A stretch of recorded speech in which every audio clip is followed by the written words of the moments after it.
your host, Paul Valley. He is Zach Moore from Pigtown Sports. My computer is buffering, so I can't turn the volume down. There we go. There we go. I'm Paul Valley. He's Zach Moore from Pigtown Sports. Thank you for joining us on a lovely Saturday evening, Sunday evening here in the Baltimore area. Today's show brought to you by HelpMyGamblingProblem.org. If you or a loved one has a gambling problem, call 1-800-GAMBLER or visit HelpMyGamblingProblem.org for free confidential services. That's 1-800-GAMBLER or visit HelpMyGamblingProblem.org for free confidential services. Also, today's show is brought to you by Warnken Law. When you need results in Baltimore, you don't play small ball. Neither do the Orioles. But if you've been hurt in a crash, call 443-RESULTS or visit warnkenlaw.com. That's 443-RESULTS or visit warnkenlaw.com. Just a small joke about the Orioles there. They're actually playing their best baseball of the year. We talked about it last night that they were going to be playing Tampa Bay, and it's like, look, you guys crapped the bed last week in that series against Tampa Bay. In Tampa Bay, you managed to win 2 of 3 from Detroit in a series where you really could have gotten swept or at least lost 2 of 3. Yeah. Let's see how you fare. You welcome Tampa Bay to town, and you kick their ass. You kick their ass right out of Baltimore in 3 games, and you're feeling good about things. You got a 4-game series, and I'm sitting there, and I'm like, look, I'll start believing if they take 3 of 4 from Toronto, and then immediately they lose 2-1 on Thursday. They go 0 for 5 with runners in scoring position. They leave 7 on base. They had second and third, nobody out in the first inning. They didn't score. They had second and third for Gunnar in the 5th. They didn't score. Pete Alonso got picked off at first base in a 1-run game in the 8th, and they obviously didn't score. Anthony Nunez walks in the go-ahead and the eventual game-winning run to lose that game 2-1. And you're like, man, I get it. The bats aren't always going to be hot. They've been hot recently. 2-1 games are going to happen. That's still a crappy way to lose that ball game. Yeah. And then you go up 5-0, and Trevor Rogers is dealing. He's got 6 shutout innings on 70 pitches. You're feeling great about things. He gives up back-to-back not back-to-back 2-run homers, but he gives up two 2-run homers in the 7th inning without recording it out. Tyler Wells gives up nothing on 6 pitches to get 3 outs in the 7th inning, does not come back out. Cano, who I think is still dealing with that hamstring issue, he ends up giving up a go-ahead and game-winning 2-run double to Vlad there in the 8th, and they lose a game that they led 5-0 in the 7th, 6-5, and then they're down 5-1 in the 9th inning on Saturday. Yesterday. Did you leave or did you stay? We stayed. Good. It's funny is, so I got this custom Pigtown jersey from DH Gate around the time that we've started sucking. And I've worn it one time, and I told my wife yesterday, I'm wearing it. You know, a little bit of exposure, whatever. And if we lose, I'm burning it. And I'm done with it. I paid $30 for it, whatever, like that. And if we win, I'll keep it going. And we're sitting there, and like, it might even been in the 9th. I don't remember. It was one of my buddy Alex. And I looked at him, I was like, the jersey's done. We're getting rid of this damn jersey. I'm tired of this curse. And like, I forget somebody, whatever out happened in the 9th, and he was like, burn the damn jersey, dude. Like, we're done with it. It's over. And then Mayo gets intentionally hit, and everything just kind of unravels. And you think the that was jersey lives on. intentional? 100%. 100%. What makes you think that was intentional? Because they've always had a little bit of beef with each other. Like, anytime he starts mouthing off, Kobe's the guy that mouths off back. Okay. So I think they've had a little bit of beef, and it was the perfect situation to do it. You know, you're up 5-1. You already had an out. That's if you're going to hit somebody, that's the chance. That's when you do it. And it all unraveled from there, and it was great. And the jersey lives on. That's awesome. I'll tell you, man. I tweeted out, like, I had said a few weeks back, the Orioles are going to need to go 15-5 over a 20-game stretch for me to buy in. Because they had just taken 2 of 3 from the Yankees. And then they lose 2 or 3 of the Nationals, and they get swept by Tampa, and they get swept by Tampa Bay. Yeah. And it's like, I'm not doing this. Like, I'm not gonna keep getting on this roller coaster and watching them. And like, they sweep Tampa Bay, and then they immediately lose 2-1, and then they blow a 5-0 late inning lead. So I was looking back at the Alonso play. Apparently, we had their signs all weekend. Really? And we were relaying them at second base. Do you remember his comment about he thought there was going to be contact? No. I was on a golf trip down at the beach, so I was watching a lot of games at the bar with no sound. Yeah, so his post game, he said, I expected, or I thought to expect contact there. So he got a big secondary lead. And I went back and watched it, and I think they were expecting Weston Wilson to swing the bat because they told him a fastball was coming, and he didn't. Wow. That's just bad luck. And Wilson hasn't played since. No. Yeah, Look, it could be why. Who knows? They lose that game 6-5 on Friday, despite leading 5-0 in the seventh. They're down 5-1 in the ninth. They had walked 8 times and had 4 hits going into that inning. Maybe 5 hits. I can't remember. I was pissed, man. And I tweeted out and I said, "See, this is why I haven't hopped back on board because of crap like this. You're about to go down 3-0 in a 4-game series with Toronto, and then hit by pitch, triple, single, double, walk, single, and the next thing you know, it's 6-5. You've won the ball game in walk-off fashion." I would have to say I don't think one person swung for the fence that last inning. I think they finally just they played baseball. They did their job. They handed the torch to the next guy. It's literally what we've been asking for the entire season. They finally put it together. It was awesome. It was an awesome comeback. And where we were at Sunset Grill down in West Ocean City, and they get Masson inside, but we were at the outdoor bar and they don't get it out there. So I have 4 guys who are in my group off to the side watching on their phone. I'm watching on my phone as they're coming back. And when Rutschman walked to tie the game, they went, "Yeah!" And then I saw it 2 seconds later. And then when Alonso got the game, we went, "Yeah!" And I saw it 2 seconds later. So it was kind of like it ruined the surprise for me, but it was still awesome. And then today, they get out to that 6-0 lead. Bradish was absolutely dominant, gives up 1 earned run in 7 innings. Colton Cowser 2 hits, including another big 3-run homer. They win that game 9-5. Did you get at all nervous after Tyler Wells gave up the 4 runs there in the 7th or 8th? So I admittedly didn't get to watch a single pitch today because we had a game at 2:00 for my rec league team. It was our last regular season game of the season. So didn't get to see a single pitch today. We have to get there an hour early, so we got there about 1. I had to get all 3 kids together by myself today. So from 12:00 to about, I don't know, almost 4:00, I was MIA on a baseball field. Your wife is upstairs crying you a river right now, right? Probably, yeah. She I had to get all 3 kids ready by myself today. Yeah. Well, actually, I really even did. My mom helped a lot, but it was still just like, you get the process started early, because you got to leave by 1. So, like, you got to get the process started around 12, Yeah. Because you got to remind them 5 times to put their socks on and then tie their shoes. And then, it's a process. I didn't realize that today's game was at 12:15 until I looked to make sure that it was at 105 or 135. And I saw 12:15 Peacock. I was like, oh, it's about to start in like an hour. Yeah. I listened to it on the radio on the drive home. And Tyler Wells gives up that 3-run homer in the 8th inning to make it a 9-5 ball game. And I'm like, they were up 4 in the 9th yesterday and won this game, but they put up 0 fight in the 9th inning. I believe it was a 3-3 down 9th inning, and the Orioles walked away with a 9-5 victory. It was just an awesome way to end that series. They've won 5 of 7 this past week against 2 division rivals that are ahead of them in the standings. They've won 7 of 10 overall. Now they have the day off tomorrow, and they're headed up to Boston. Talk about Samuel Basallo.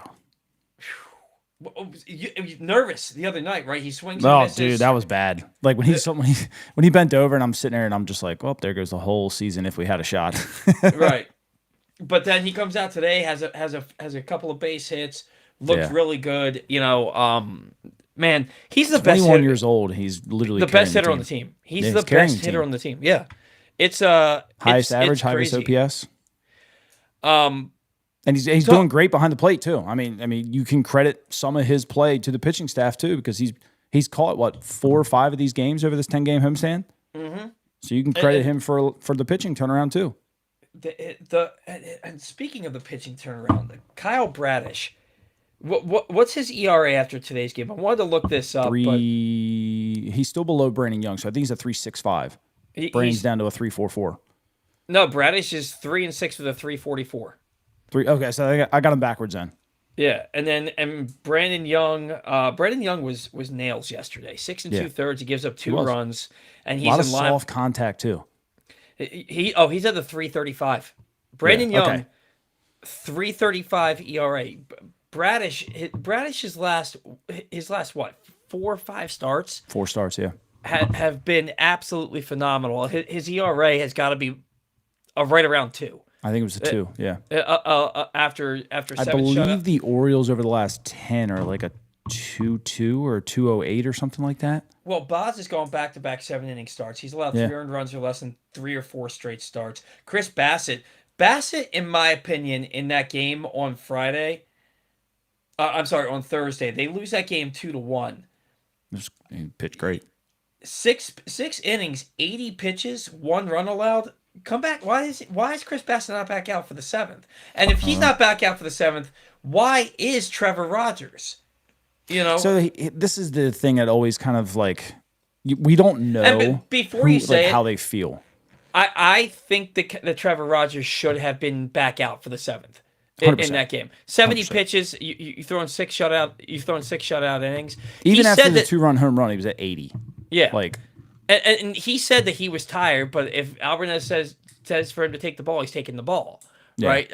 But like maybe Bassett was like, hey, look, I feel good. Let's get this. Was that's what I was saying. Let me get out of this thing now. Or he wasn't feeling good. Either or. Like we don't know. And that's the thing. Like I understand people sometimes like, oh, we should use so and so out of the bullpen. We're human beings, dude. Like some days you just don't feel good. Like, even if you're on 2-3 days rest, like, you could wake up and, like, who knows what the hell's happening, right? You could be fighting for your life over the man cold for all we know. Like, these things happen.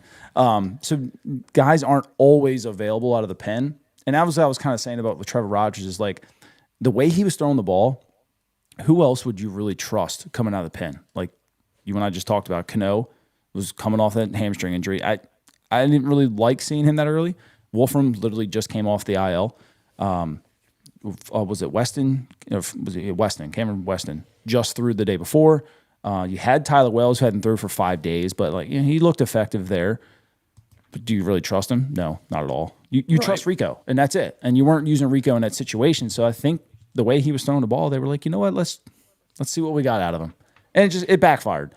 But Toronto turned around the next day and did the same thing. They left Trevor. Yeah. Trevor Hoffman's their guy. Right, and they left him out there to figure it out, and it didn't work out. Right? I mean, I feel like most managers in baseball make that decision a couple times a year, where they trust their guy way too long. You look at I'm sorry, I lost my train of thought there. Where the hell is Ryan Helsley? Where the hell is he's going on a rehab next week? Next week, okay. Yeah, they need him back. They absolutely need him back. I think it's gone a little bit slower than they expected. But I mean, I guess I'm not too against that, so it doesn't come back. I'm not really sure. Right. I mean, a guy throwing 100 like that, I feel like it could come back pretty fast. Yeah, no, and trust me, I get that. I'm like, man, they miss him so bad. And Anthony Nunez has got to be on pace to pitch like 96 games. I feel like he pitches every damn game. Every 8th inning. I'm gonna have to look that up here in a second, but like, and I'm not out on Nunez by any means. I feel like he's got great stuff, and he's a young dude. He's figuring all this out on the fly. I don't think sending him back to Norfolk does him any good at all. I just don't think I need to see him in the 8th inning right now. But again, like, who else do you trust? That's the problem. Who else's stuff is good enough for the 8th inning? Now, granted, his hasn't played very well in the 8th inning right now, so maybe you have to try somebody else. But where are you turning? Like, Cano's had a good season, but I think we've seen this before. Like, when Cano has a good year and then you try him in leverage spots, sometimes it's a little ugly. So maybe they've been, trying to stay out of that and let Nunez kind of figure it out. I don't know, but you might maybe just flip-flop those two for now, the 7th and the 8th, and or hopefully Kittredge starts to figure it out because, I mean, he had a good year last year. You brought him back here to be that guy, so maybe start making him be the guy. Yeah, and the bull and it's crazy because, like you said, the starting rotation, like the last 10 games, has something like a 2.21 ERA. I mean, Brandon Young, his last in May, averaged just under 6 innings pitched per start and pitched to a 2.86 ERA. Kyle Bradish has a 1.76 ERA his last 5 starts. Like we said, Shane Baz, I want to look up what Shane Baz has done over his last few outings because that I'm gonna he's guess been pitching 2.8 or 2.9. I mean, where's his game log? He's given up 3 earned runs or less in 3 straight starts. He's gone at least 6 innings in all 3 starts. He's pitching a lot better. Bassett, and I said this last week, if Bassett gets back on track, I think that this team has a lot of quality baseball ahead of them. And I Yeah. firmly expected to see Trevor Rogers pitch well on Thursday or on And he Friday did. because everybody He else did. was. Shane Baz, 2.25 ERA, averaging almost 7 innings pitched his last 3 starts with a 2.25 ERA. And look, like Trevor Rogers pitched really well until he didn't, and it was because he was Yeah. exhausted. And this is a He guy wasn't who used said to going that long. right, and he also said that prior to last year, he realized his strength was below major league average. Yeah. So it's one of those things where he had the flu. He hasn't gotten out of the 5th inning in 6 straight starts, something like that. Right. Now he's coming back out for the 7th. But I really do think that this rotation has really rounded into form, and I think that they're feeding off of each other. Dean Kramer, have you heard anything about Kramer and what he's going to be doing here soon? He should be, I think, on a rehab next week too. Last I heard, Okay, he was 1 week behind Beavers, and Beavers is just starting to hit off a tee last week, so he should be getting ramped up here quickly. And so then here's the thing: you can't take Brandon Young out of the rotation. He's pitching too well. Obviously, No. Bradish, Boss, Bassett, they're not going anywhere. Do you keep starting? Do you go back to a 6-man rotation when Kramer comes back? Do you keep starting Trevor Rogers every 5th day? Do you move I'd see what Chris you get Bassett out of to the Rogers next bullpen? start, I think, because you're likely, ideally, you're probably 3 weeks away, maybe 2.5, 3 weeks away before you see Dean Kramer starting in the big leagues. Yeah. At that point, you see what Trevor Rogers probably 3 more times at least. Mm-hmm. So I think you see what the leash is there, and if he's getting back to form and starting to pitch very, very well, 6 innings, 2-3 runs, maybe you try Dino out in the bullpen. Maybe you look, Chris Bassett threw the ball very well out of the bullpen last year for Toronto. Do you go that route? I think he makes a little bit too much money for that, but maybe you do a 6-man until the break. I don't know if you want to mess with that if it's starting to click, but maybe you just miss a guy's start once in a while and just give him a full extra 5 days rest. They've got options, which is not a bad thing. It's better than holding your breath when one guy goes down. That's for sure.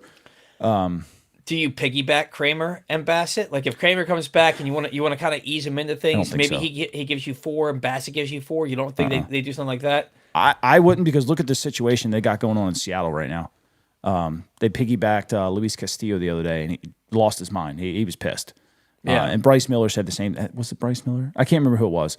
But the guy who piggybacked behind Castillo was like, "This isn't a good setup, but I'm glad we helped the team win." Like, they were up 7. Excuse me, they were up 7 in the 4th inning, and Castillo was told his day was done, and he was pissed. Rightfully so. I mean, you couldn't send him out for one more inning to get a win, up 7-0. Yeah. Like, rightfully so. I mean, I know you're trying to get your guys their work in. Excuse me, but read the room a little bit. I get that. And then you have O's fan KY, O's Fanky. I don't know. I always say Fanky, but I think it's Fan KY. Move Trevor Rogers to the pen and go get a Joe Ryan or Freddie Peralta. Elias loves fleecing the Mets. I would like that a lot. Maybe you do move Trevor Rogers to the pen. Is Elias going to go out and get a starting pitcher? But if the starting pitching keeps pitching the way they are, give me like 2 bullpen guys. Mm-hmm. 2 high leverage guys so we can shut down the 6th, 7th, 8th, and 9th. And so, but then when you get to October, are you comfortable with it being Bradish and then one of the other guys in your first 2 games of the series? True. Yeah. It's a give or take thing. Yeah, you want to have go get them all. Go get everybody. Go get everybody. And that's the thing, because like you're looking at it. I said Bass or 2.25 ERA for Bass his last 3 starts. I want to look at Anthony Nunez, and I want to see how many games he's projected to pitch this year. While I look for that, I want to remind everybody today's show is brought to you by Glenn Clark Radio. If you missed anything from Glenn Clark Radio this week, including conversations with Brian Baker, Isaiah Likely, Zach Britton, and more, find them in the Glenn Clark Radio Week in Review feature at PressBoxOnline.com. And as always, watch or listen to GCR every Monday through Thursday at 11 a.m. at PressBoxOnline.com/radio or right here on PressBox's Facebook and YouTube pages. Man, Glenn talked to all dudes who went and played for the enemy. Brian Baker, Isaiah Likely, Zach Britton. That's pretty funny. But I still can't believe that Brian Baker is one of the major league leaders in saves right now. I mean, he's always had that pretty good stuff. I don't think there's ever been a question about his stuff. It's just getting him to pitch multiple months this way has always been his kicker. And not leave that fastball right down the heart of the plate on a 3-1 count or an 0-2 count for that matter. So the Orioles have played he's on pace for Nunez is only on pace for 68 games this year. That's shocking to me. That's still a lot for a rookie. Yeah. I mean, that's shocking to me though. I feel like he's out there every day. His ERA is up to 5.67. I mean, this is a dude like he was lights out to start the year. I think he's getting overused and overexposed. But yeah, I don't know, man. Like, so you think that the Orioles' bigger need is to go out and address the bullpen? It's a tough call, but I mean, you got to get to a point. Everybody in the playoffs has multiple guys coming out of their pen throwing 98 plus. And we have, if Ryan Helsley's healthy, we have one. Now, granted, we still have Rico, who's pretty decent, but we have two guys that you can honestly trust coming out of that bullpen. A lot of these teams have multiple guys. Like look at Kansas City the year they beat us. They had Urseg, and then Urseg wasn't even their closer, was he? And he's a guy throwing 100, right? Yeah, he was. You're talking about. Well, he's in Kansas City now, but he was the setup man for Mason Miller in Oakland a couple of years ago. Yeah, and that was a guy I wanted to see them go after Urseg last when he was a free agent going into last year. I wanted them to go out and get him, and they didn't. I didn't think they brought in anybody noteworthy, worthwhile. Do you think they have any plans of Batista pitching for them this year? No. Yeah, I mean, I've asked, because remember he was throwing in spring training. Mm-hmm. No one's heard about anything since. Yeah. I mean, I'm sure that he can throw a ball 60 feet at 30 miles an hour and be fine. Yeah. I think his career's done. I don't know how you come back from a fully torn labrum and a fully torn rotator cuff in your throwing shoulder and come back and expect to be the guy you were. Yeah. And there's going to be, and then how much are you going to be putting torque on that surgically repaired elbow to overcompensate for the lack of shoulder strength? Yeah. Now, look, they're not going to clear him to throw until he's back to 100% strength, and I understand that. He's got to be. I mean, his career's got to be over, in my opinion. They're going to give it a shot, but his career's got to be over. Yep. But yeah, I want to see what the Orioles are going to do, and I honestly don't think that they have. Hold on, I want to address this here for a second. I don't think that they have. Totally lost my train of thought because of this comment. So I'll get to this comment. Hopefully the other one comes back. Hopefully they found the terrible fan who had Sanchez with a ball out in right field. That's low rent man. They found out. So did you hear about this today? Mm-hmm. The young kid. Yeah. So they found out it was a young kid who was like under 10 years old who was having a good back and forth with Sanchez and thought that they when Sanchez waved to him, he waved to him and thought that they were gonna play catch while maybe they were making a pitching change. And Sanchez turned his back as a kid threw the ball and it hit him. And it wasn't a fan who was getting unruly, all drunk, and threw a ball at him. It was a little kid, And what sucks is Sanchez got hurt and had to leave the game. And the kid. Can we talk about that? In a second, yeah. But the kid and his dad had to.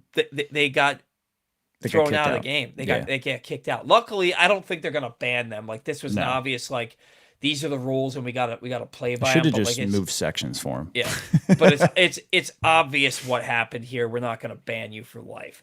But yeah, how do you get hurt? How do you get hurt and have to come out of a game? Right. God bless this man if he ever gets hit by a pitch. Right. I mean, how hard, I how could hard can understand that if maybe it 9-year-old hit the throw? bone, but I mean, yeah, dude, that was lollipop to you. Dude, I remember I think they were being trying to make it a bigger deal than it was. I was 9 or 10 years old and I was pitching, and my catcher threw the ball back to me as the umpire threw a ball back to me, and I caught the ball from the umpire, but I took my catcher's throw right in the ribs, and I stayed in and pitched. And you got a grown ass man out playing Major League Baseball in right field who comes out. I thought the same thing. I'm like, this is Yeah. an 8 or 9 year old kid, and you had to come out of the game because a ball that he threw to you hit you in the wrist. Like, what just Yeah. happened there? Yeah. My God, man. My God. Look, the Orioles offense though has been absolutely stupendous recently. They win the game yesterday 6-5. They win the game today 9-5. They scored 5 runs in that loss to Toronto on Friday. And I'm looking at this. They have scored 7 1 2 3 4 5 6 7 8 9 10 11 games in their last 12, 13, 14, 15, 16, 17. 11 of their last 17 games, they've scored 5 runs or more. Yeah. And this Which was is good. after a stretch where they went 1, 2, 3, 4, 5, 6 straight games scoring 3 runs or less, and 7, 8, 9 games out of 12 scoring 3 runs or less. Yeah. Like the offense has come back. How much of this has to do with Jackson Holiday? I mean, we Or is talked it about it, just having one more consistent at bat in the lineup every day to try and get better. And he's performed very well. Basallo's been hitting well. I mean, honestly, they've all kind of taken a turn here. Yeah. Pete still swinging at some stupid sliders early in the count, but all for all, he's had a very good month. Basallo's just been hot. I mean, Kowser's figured it out ever since that New York series they got swept. It's just I think they've all played well. I mean, Taylor Ward's starting to hit the ball pretty well. Tavares gives you some pretty decent at bats from time to time. They still hit into a lot of double plays. I mean, Mayo's starting to hit the ball really well too, but I think they're all just settling a little bit, and they're all starting to play the same position a little bit more, and I think it's got a lot to do with it. Yeah, I mean, I like seeing. I mean, your infield is pretty much. I mean, Blaze hit like 360 in May. Yeah. Like Blaze has been out of this world. Holiday, he's only hitting 242, but like that's after an 0 for today. But like he's got 5 walks. He's getting his base hits. He's hitting for a little bit of power. And the other thing is he's seeing a lot of pitches. Yeah. It's not like he's going up there and attacking that. He looks like a much more polished hitter. Yeah. To me this time around. Like he's taking pitches. He's having good long at bats, and if he's not getting a base hit, he's still finding his way on base once or twice every game. Which I like to see, especially out of the 9 hole. Then you look at like, is Tyler O'Neill ever going to play again? Kowser, I put this in notes. Kowser was slashing 169, 270, 195, 464 after the loss to the Nationals on May 15th. In 14 games since, 364, 382, 757 with an 1139 slug. I'm sorry, an 1139 OPS with 4 homers, a double, and 11 RBI. Yeah. I mean, they could be doing the same thing because remember, he wasn't playing a whole lot. Like people thought saw the end of Kowser too, but they made a change and they were working on it before he got back out in the game. They could be doing the same thing with Tyler O'Neill. We don't know. You wonder what kind of change they could be making with Tyler. With Kowser, he got a little bit more of an exaggerated leg kick, so he can stay back on the ball a little bit more. He's still he's got 9 strikeouts and 33 at bats or something like that since then. So he's still striking out a fair amount, but he's going to. He's the guy that drives the ball. He's going exactly. And man, his home runs. All 4 of his home runs They're get majestic. out 109. Like the first home run he hit was like a line drive piss missile that he just hit over the right field fence. Was it Miami that he hit that? Talking about the very first one this year? Yeah, I think so. I think he did that in Miami, and then the last 3, all of them 109 miles an hour or more. All of them 424 feet or further. I mean, the guy hits majestic home runs. If he's going to hit he's hit, and his batting average is up to 227. Yeah. Higher than If Gunners, isn't it? yeah. So Yeah. if Kaiser hits 240, if he hits 240, you know he's going to strike out 150 to 200 times. But if he hits 240, plays good defense, and hits 25, 30 home runs, that's a guy you play every day. Yeah. And it's For sure. it's so strange for me to say that because he did that 2 years ago, and I was like, he sucks. But it was because of how Yeah. he started and the final 100 games of the season where he hit like 180, and Right. then that carried into last year. If Kaiser is a bit, the other thing is a lot these 4 home runs. I think one of them's on a fastball, and then he's got one Yeah. on a slider. He's got one on a breaking ball. That double yesterday was on a breaking Hmm. ball. He's he still struggles with the changeup. He really struggles with the changeup, but Most people do. Most people do. that's true. That's true. He's finding a way to do some damage against the breaking ball, and you don't need to Hmm. do damage. Like he's getting infield hits every now and again Yeah.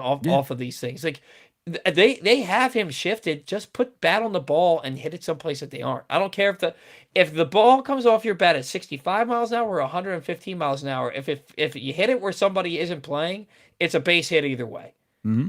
You know, and That'll and, never and change in baseball either.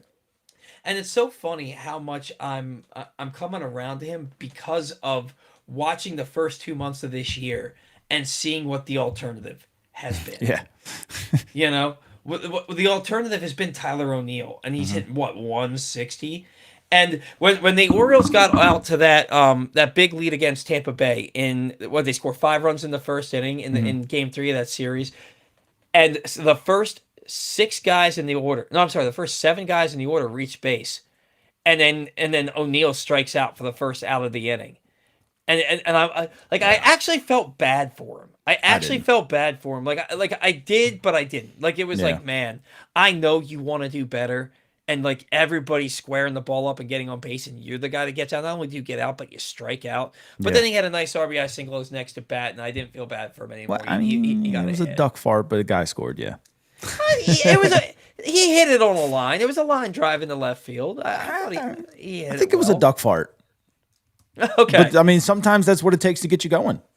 Yeah, Yeah. I mean, Lord knows I've had I my think share when of duck Kowser farts. That's all I originally hit. got going, he hit that dribbler to third base and he beat it out. Yeah, that's true. He's done that a few times. Yeah. James says I never want to see Tyler O'Neill in a game again. Nobody does. I think Nobody we're going to does. a couple more times.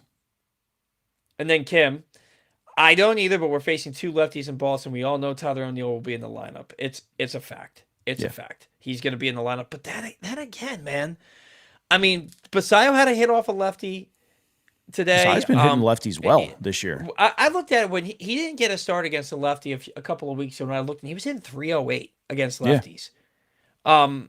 What's Kowser doing against left-handed pitching this year? Probably 'Cause as you are you- expect. Are you getting to because he hit left-handed pitching in the minors, didn't he? See, that's the thing is like these guys don't see enough left-handed pitching. Like I remember when I looked at Mayo the year he was hitting all those home runs and he had like 400 some at bats against righties and it was like 91 against lefties. Like that's just the sample size just isn't enough to like trust these guys in my opinion. Yeah. And look, we barely saw Tyler O'Neill. Did we see Tyler O'Neill at all against Toronto? I don't think we did. Like if we did, I don't recall it, but yeah, I don't Kowser think we is did. one. Kowser is 1 for 9 with 10 plate appearances against left-handed pitching this year, so he ain't playing. But at the same time, you've gotta. I don't know, man. I feel like you've got to put him in there. Yeah. Like if you're trying to go win a series against Boston after they took a series from you, but Kim's right. It's gonna be Tyler O'Neill against those 2 lefties, and so Kowser's gonna get 1 start. Or what's gonna happen is Kowser's gonna end up pinch hitting midway through the game. I don't know, man. I still have in my notes from last week. I hate Tyler O'Neill. Today's show brought to you by the latest edition of the Press Box print issue, and we are in the final 2 weeks to pick up the most recent issue. Press Box on the cover. Bill Ordine looks at how Preakness will be different moving forward as it returns to Pimlico. Also inside, Luke Jackson looks at what Trey Hendrickson brings to the Ravens and much more. But be on the lookout for the new print issue for free at your Baltimore area High's dairy stores, and also read it at PressBoxOnline.com. And again, keep in mind, we're about 2 weeks away I believe they come out on Wednesday, so about 2 weeks away from the next print issue of Press Box. So be on the lookout for that. Um, all right, starting pitching, getting back on track. The bats have been tearing the cover off the ball the last couple of weeks. What's your confidence level with this team? How are you feeling? Because like I said they're gonna have to win 15 to 20 for me to get back on board. But you can't ignore the way they've been playing recently. I just every Yeah. time I get positive about the team though, they duck fart. I know that's not what a duck fart is, but it's funny to me. So,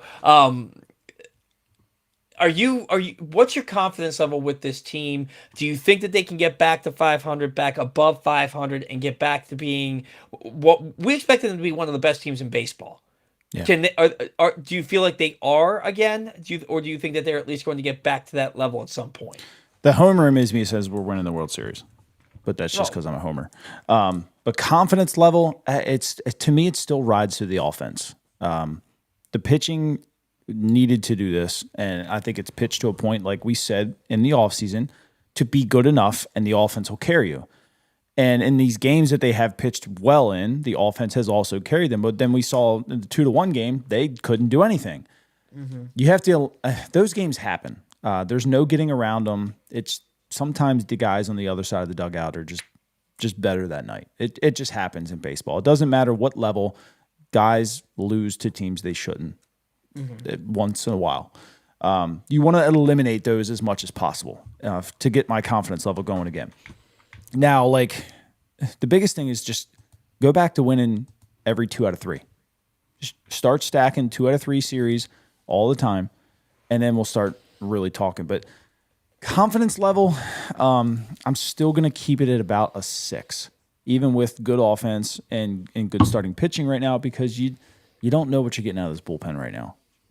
One day they could be really great, like Tyler Wells, throws 6 pitches, and the next day he gives up 4. So yeah. and I think that's almost everybody in this pen right now outside of Rico Garcia. Do I think Rico Garcia is going to keep this up the entire season? I think we should probably ride the wave while we can, because you don't know. He's never done this before in his life. Can he keep it up the entire season? I mean, we're only in May, right? Or we're just getting into June. Like, can I sit here and confidently say he's going to do this for the next 4 months? I don't know. I really don't know that. But I would love to bring some people in that can really help.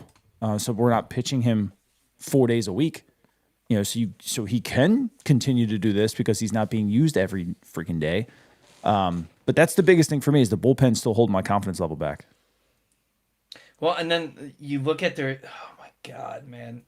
Between now and June 21st, it's a brutal stretch of games. You got 3 with Boston, 3 with Toronto. Those don't really scare me.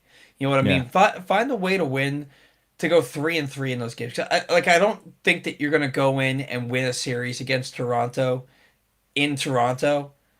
I didn't realize that they were going. I thought this was a 10-game home. It was. It was 3 with Detroit, 3 with Tampa Bay, 4 with Toronto. Okay. So they're going to Boston, they're going to Toronto. Find a way to split those 6 games. Go 3-3. But then you've got Seattle, San Diego, Seattle, and the Dodgers. Yeah.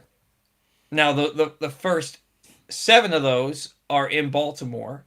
4 with Seattle, 3 with San Diego. But then you got to go out to Seattle, out to play the Dodgers, and you play the Angels. You get a little reprieve with the Angels, then you come home to play the Nationals, the White Sox, go to the Reds.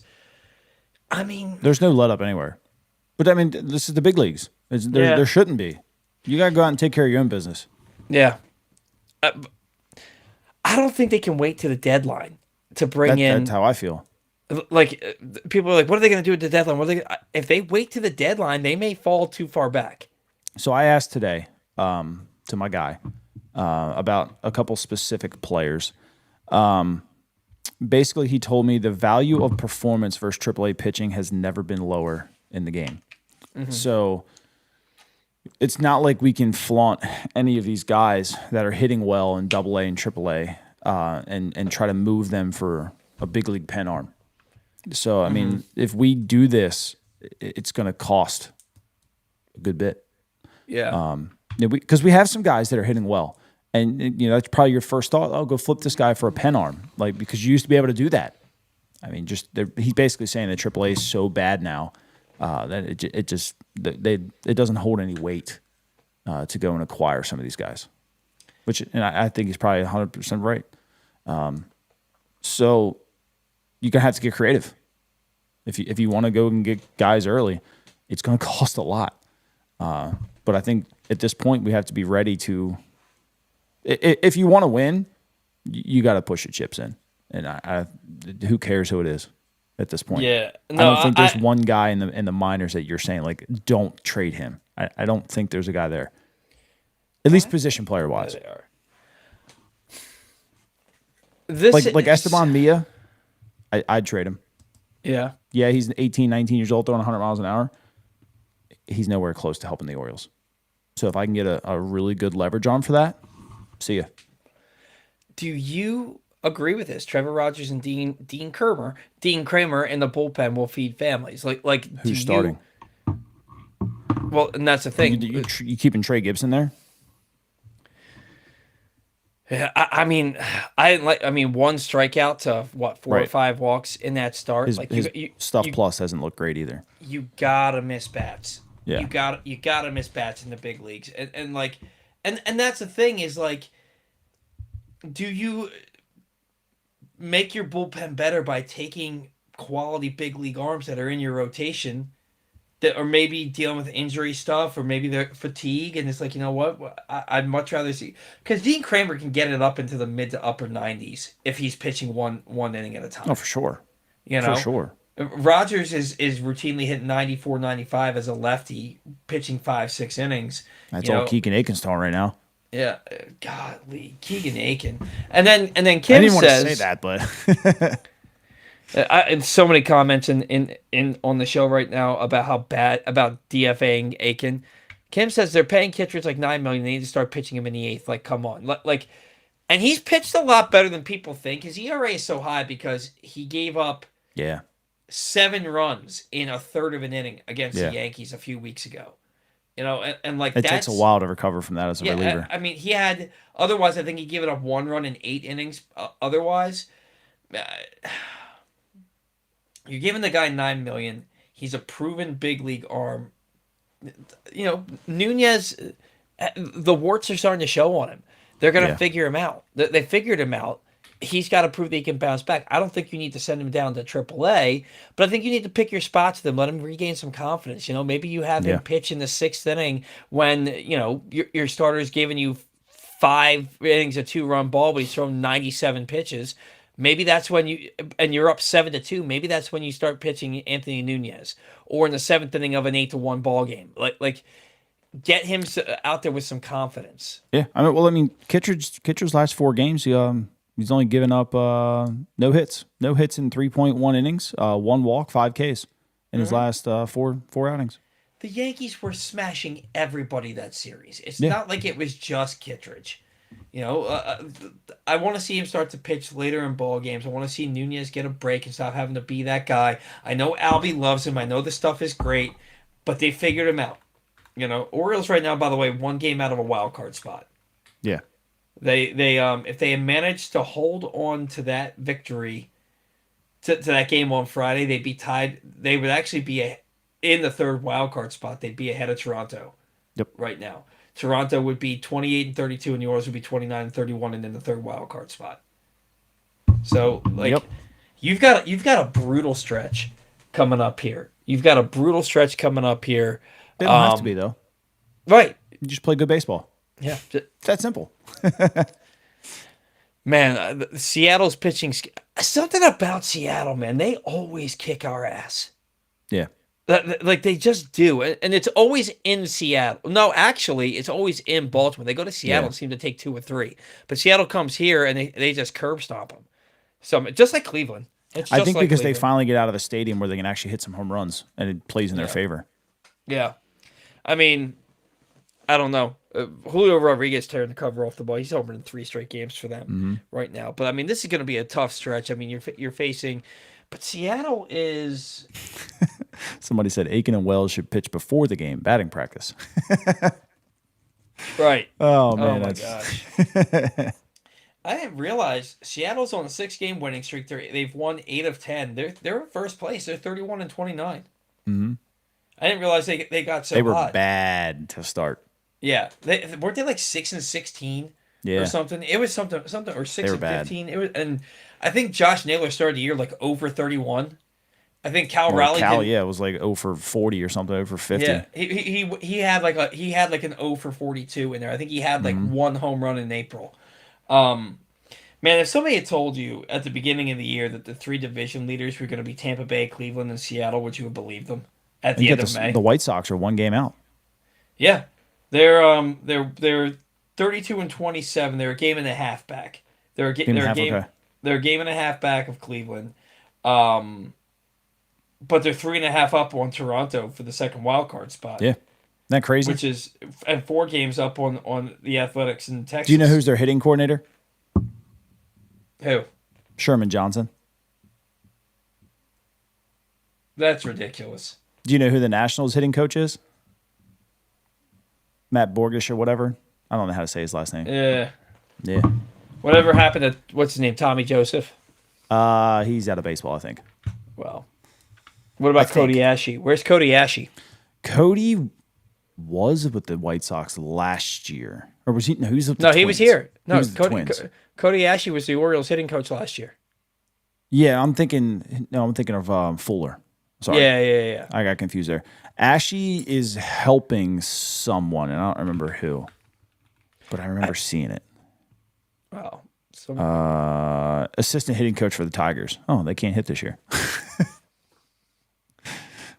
But it's funny how baseball works like that, man.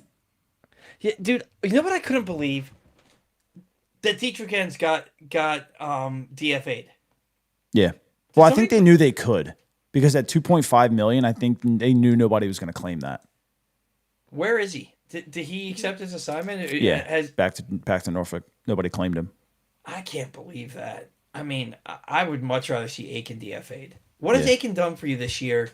Or the majority of his career, for that matter. Like, you can't pitch him in high leverage situations. And it's weird because last year, Aiken allowed like 1 of 32 inherited base runners to score. Right. Well, he had low leverage. Yeah, I mean, The funny thing is Aiken and Enns make the same freaking amount of money. So if you were not worried about one, why are you worried about the other? well, it's probably because Aiken's so much younger. Enns is what, 36 years old? Yeah. Aiken's what, 29? Something like that. Oh man, I don't know. Like, and Enns was pitching well. He was pitching well for the club too. I think was ERA was what 2.5, something like that. Like, I don't know, man. There's a lot of head scratching stuff. What's going on with Ryan Mountcastle? Have we heard anything about him? I haven't asked, to be honest with you.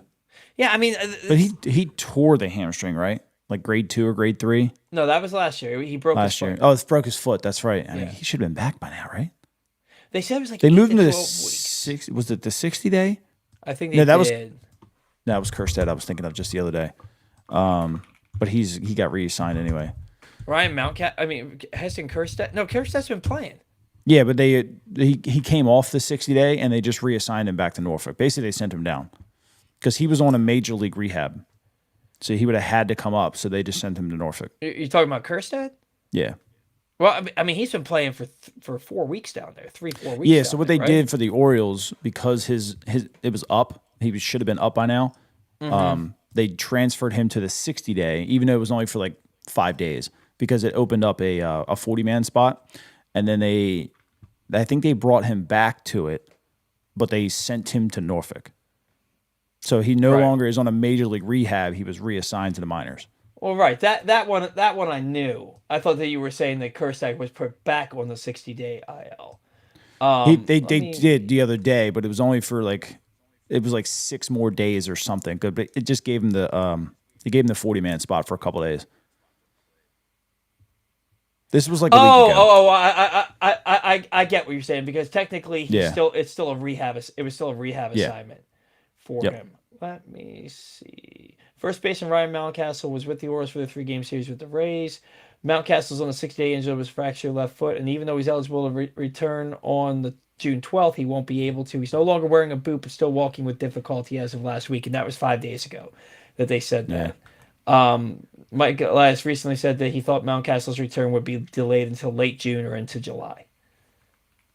So, Yeah, all so right, they he's can been find on the a 60-day roster IL spot. since April 13th. Yeah. So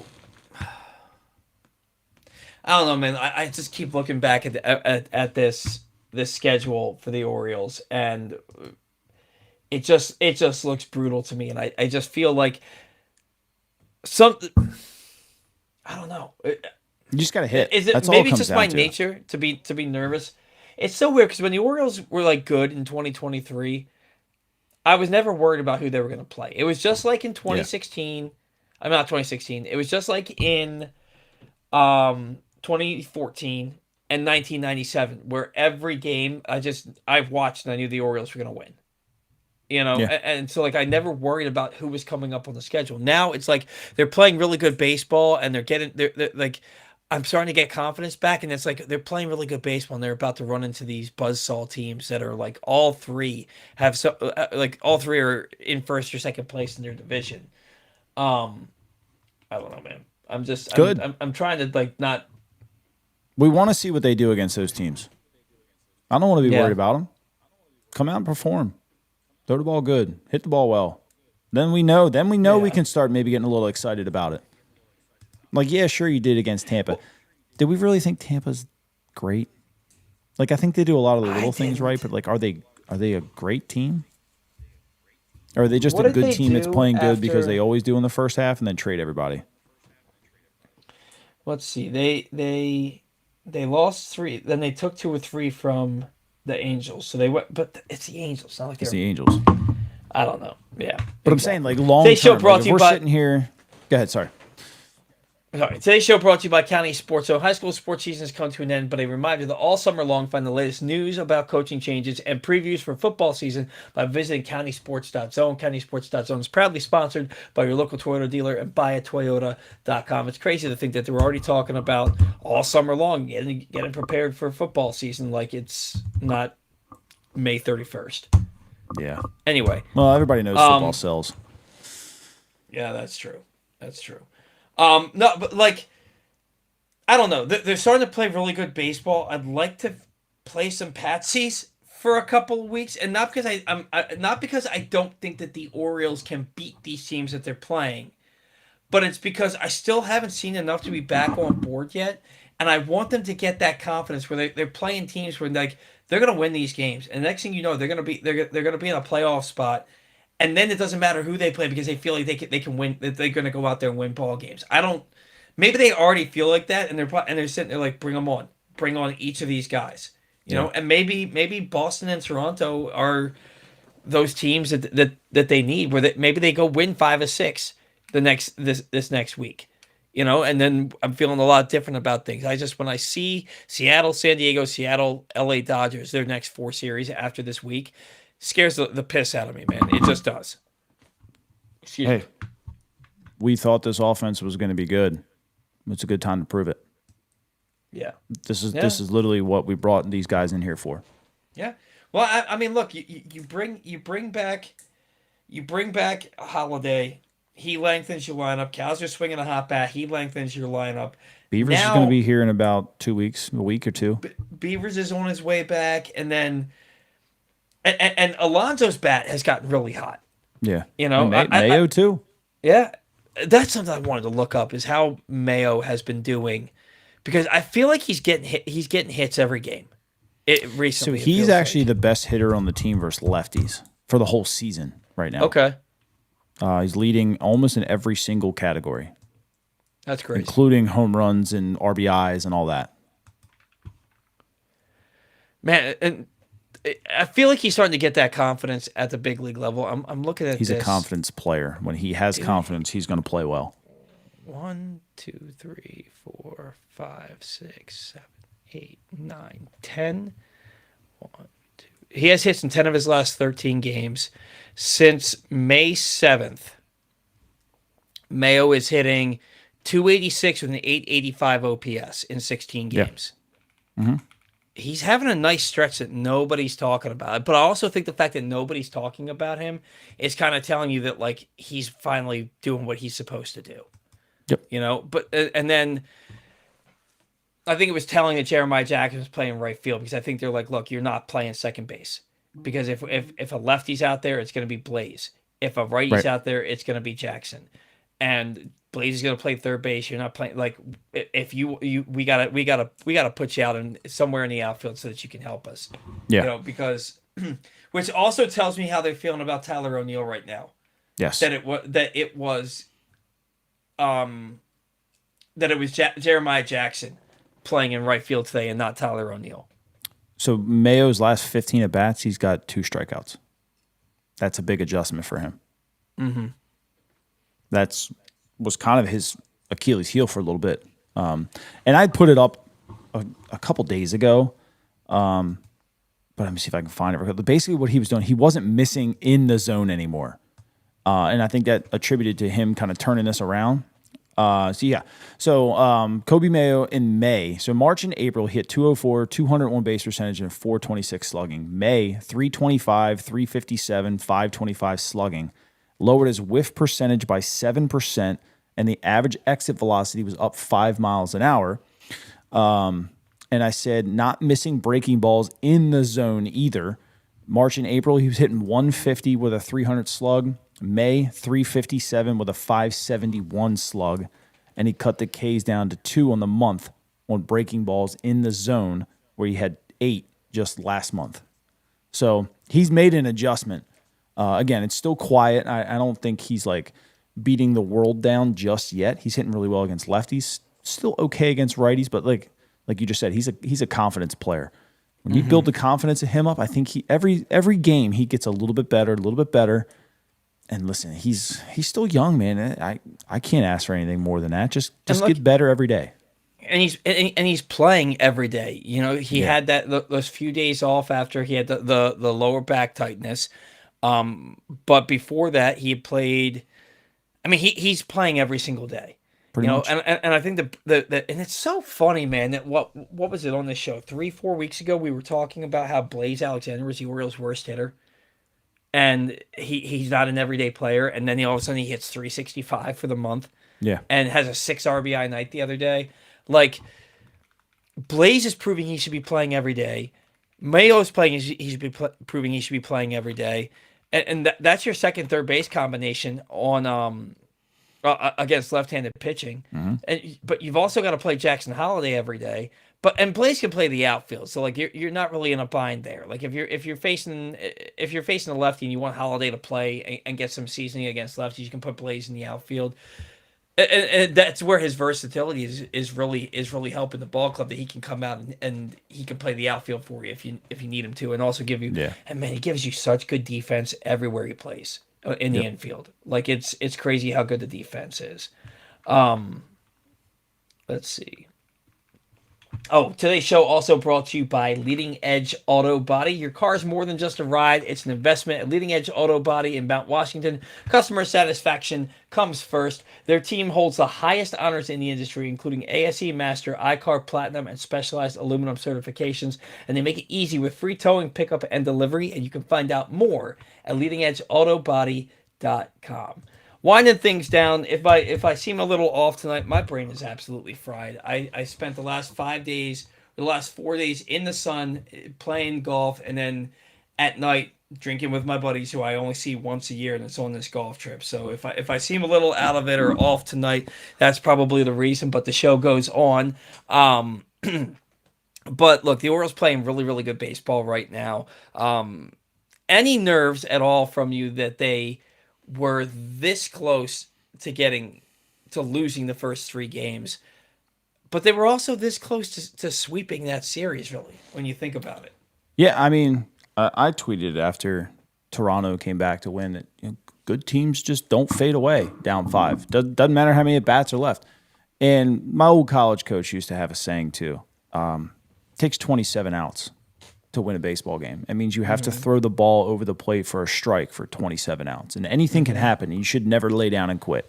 Yeah. And I've always told myself, and I tell my young kids this now, like, anything can happen. right? Just the ball's got to go over the plate. Do something. This is all for you. And Toronto did a great job. They had good at bats. They put good swings on the ball, and they chipped away and came back to win. And the Orioles turned around the next day and did the exact same thing. Do I think the Orioles are a good team? I think Toronto is a good team. I really do. They've had a ton of injuries, and they've kept it together so far all through. I mean, their whole pitching staff is decimated, and they're still competing. I think competing is a fair word to say for them. But I think you can class the Orioles as a team that's competing again. I think competing is fair to say. I'm not going to say they're a good team yet because obviously they're still below 500. But I think competing is a fair word. Do you think that the Orioles bring in another bat? I don't know where you would put it right now. Right. I wouldn't hate it, but I don't know where you put it. Well, and that's unless the thing. It's like a stud center fielder somehow. Yeah, I really do think. I really do think that having Tavares is having a good year. And I said on last week's show, he's having a good year, but and like he's hitting what, like 277 right now, 270, 275, something like that. Is it that high? It was 277 when he hit the 274. Wow. 22 RBIs. I had no idea. Yeah. He's not really, he's got 2 home runs. You know what I mean? I don't care. You're not here for that. But he's playing, and he's playing good defense, but he also makes like a boneheaded mistake every game. Like in yesterday's game, or 2 days ago, he went back. No, it was yesterday's game. He went back on a ball. But I thought he should have had that. He probably would tell you the same thing. His first step was in. Yeah. His first step was in, then he adjusted and he ran back and it hit him in the palm of the glove. It didn't even hit his webbing. It hit him in the palm of the glove and bounced out. He's got to catch that ball. And then later in the game, there's a base hit to center field. He comes in to pick it up and try and throw home, and he bobbles the ball and drops it. Maybe there's a play at the plate, maybe there's not, but you take away any chance by doing that. And I feel like we've seen that weekly from him. You know, he catches all the balls he should catch, but I feel like he also has lapses. He scares me when he catches it because he does a little flip as he's catching it.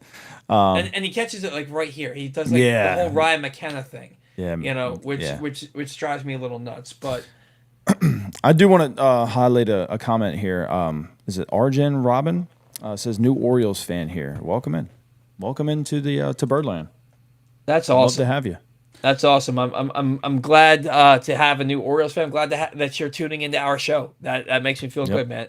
I'm really happy to have you. Really happy to have a new Orioles fan. I want to go back to this just because this person seemed to miss it, and they want to know. Nobody in here answered them. Toxic Tom.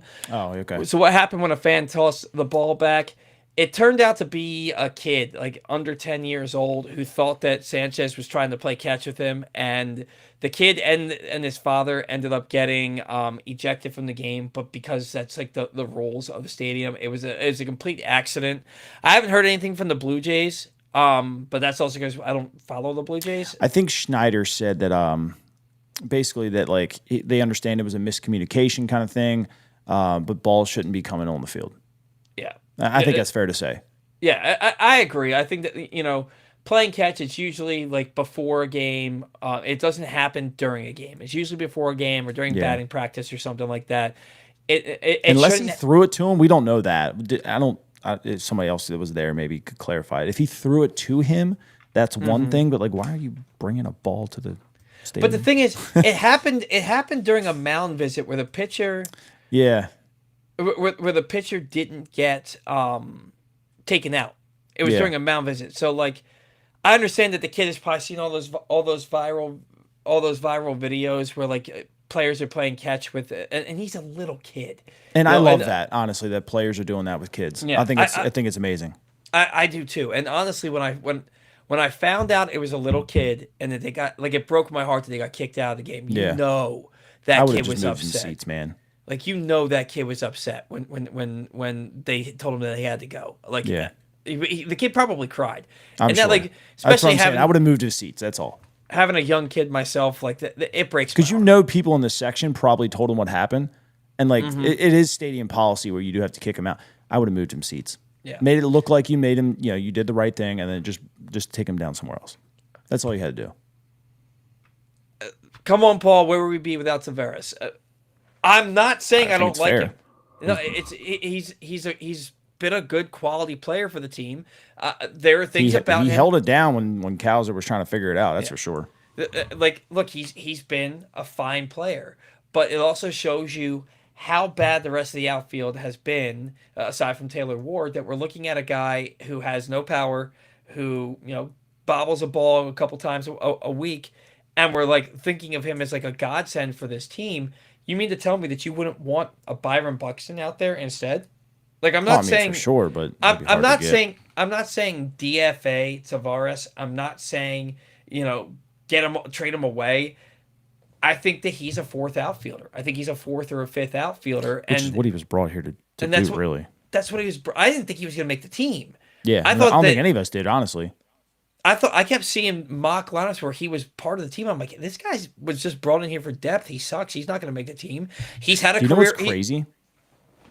He has What's the up? 11th most RBIs in baseball for center fielders.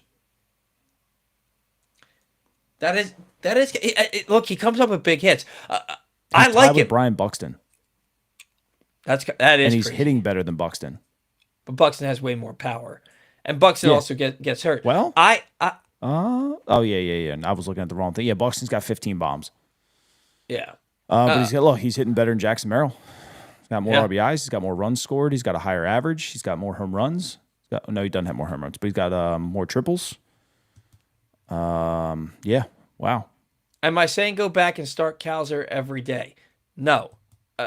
Kowser is in the middle of a hot stretch right now that we've seen plenty of times before. I need to see Kowser do what he's doing now and extend that over the course of a season. Not do this for 10 days and then you strike out 30 times in your next 70 at bats. That's what we've seen from Colton Kowser. So I need what Kowser's doing now. I love it, but like you've got to continue to do that. I'm not going to let myself get fooled by something that I've seen Colton Kowser do over the course of his entire career, right? And I'm also not going to sit here and tell you that I think that Tavares, for as good as he's been, how much he saved his team, I'm not going to sit there and tell you that I think that this guy should be an everyday center fielder for a competitive ball club. I think he's a good player, but he's supposed to be a fourth or fifth outfielder, a defensive replacement. He starts 2 days a week. He's starting 6 games a week. Like So that's you what want to I'm. hear something really wild? And this is just Hang on, just before what you Mike say it. Elias does, man. He brings in one guy a year that pitches well or plays well. Tavares has the 8th highest OPS among center fielders right now. Yeah. Higher than guys like Dalton Varsho, Cedane Rafaela, P. Crow Armstrong, Trent Grisham, Kyle Isbell, Jacob Young, Luis Robert Jr., Justin Crawford, Evan Carter, Matt Vierling, Jackson Merrill, Harrison Bader, Alec Thomas, Mullins, Victor Scott, Lawrence Butler. Like, There's not a lot. I mean, there's not a lot of good listen, center fielders in baseball. there's not, but like, hats off to bringing that kind of a guy in, and hats off. Honestly, I've said it multiple times. I think he plays well around Donnie Ecker because this is what he played very well in 2023 with Texas with Donnie, and when they won the World Series.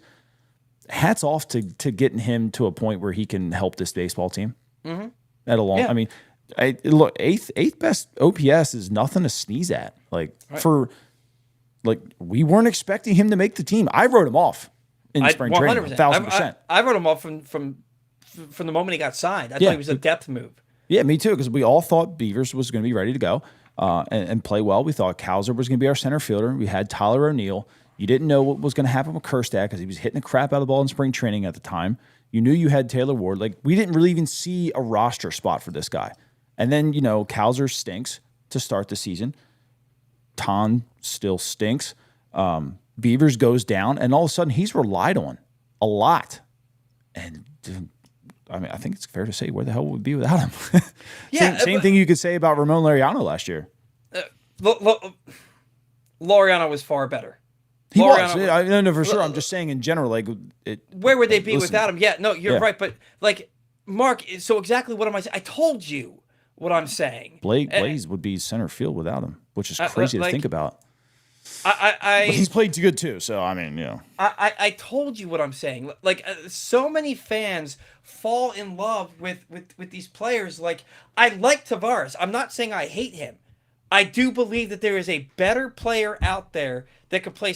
Like, I'm not saying cut the guy. I'm not saying trade him tomorrow. I'm saying he's I think the only one available would be Buxton. yeah. And obviously, he's leading the league with a 963 OPS in center field. That would be freaking great, but I don't think we'd be the only team in baseball trying to acquire that. Like, yeah, no, I agree with that, but like, There's so many bad center fielders. There's a lot of really bad center fielders, but so many players fall in love with mediocrity in Baltimore. Like, people loved Rougned Odor because he had like 5 or 6 big hits for the team. Meanwhile, he hit 197. Well, I think they also liked him because he knocked out Jose Bautista, and we all just hated him. Yeah, so he was just a fan favorite regardless. But like it was Rougned Odor. Then it was Adam Frazier, and now it's Tavares has been. I know what you're putting up. As soon as I saw that come in, he's just trolling you too. He's trolling you. I can't say what I want to say to that on the air, but get effed. Like, I'm sorry.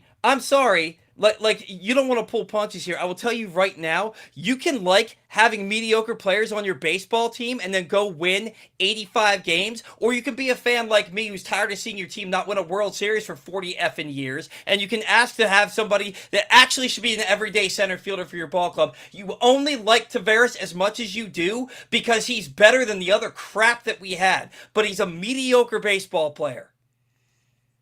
We're accepting. Did you see the? We're accepting mediocrity here. Did you see Jose Siri's baseball Rob, home run Rob, grand slam Rob? Actually, did you see that? Sorry, I put it on Twitter. I saw red. Can you repeat the question? Jose Siri's grand slam Rob. Did you see it? No. Go back and look at it. It's hilarious because typical Tampa Bay decided to put a buffet right behind the frickin' wall in left field. And like they have the camera's right there. It's one of the greatest shots you'll ever see.